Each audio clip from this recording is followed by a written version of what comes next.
বন্ধুরা, তোমরা যে ফুলটা দেখতে পাচ্ছ তা চালতা বা চালিতা ফুল নামে পরিচিত। যে চালতা বা চালিতা বহির্বিশ্বে এলিফ্যান্ট আপেল নামেও খ্যাত। একে কখনো আচার বানিয়ে, কখনো ডালের সাথে, আবার কখনো চাটনি বা টক বানিয়ে খাওয়া যায়। এই চালতা বিভিন্ন ঔষধি গুণের জন্যও সবার কাছে ভালো পরিচিতি লাভ করে। এতে অক্সালিক, মেলিক ও সাইট্রিক অ্যাসিড থাকায় তা খেলে রক্তের খারাপ কোলেস্ট্রল দূর করতে কার্যকরী ভূমিকা রাখে।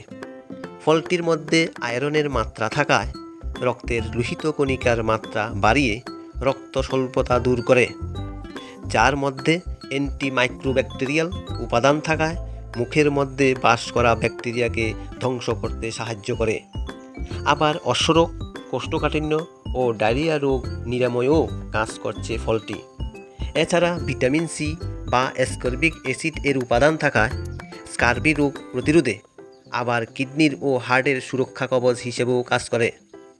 এমনকি বিশেষজ্ঞদের মতে চালতাতে বিশেষ ধরনের অ্যান্টিঅক্সিডেন্ট থাকার কারণে নাকি মহিলাদের জরায়ু ও ব্রেস্ট ক্যান্সারের ঝুঁকি কমায়। আবার প্রতি 100 গ্রাম চালতাতে 140 কিলো ক্যালোরি শক্তিও নাকি বিরাজমান। সুতরাং বিভিন্ন রোগে আক্রান্ত হবার প্রাক মুহূর্তে চালতা খাবার অভ্যাস আমাদের সকলের রাখা কর্তব্য। যাই হোক, ভালো থাকবে, সুস্থ থাকবে, ডাক্তারের পরামর্শ নিয়ে চালতা খাবে। আজ এখানেই রাখছি, পরের ভিডিও দেখার আমন্ত্রণ দিচ্ছি। ধন্যবাদ।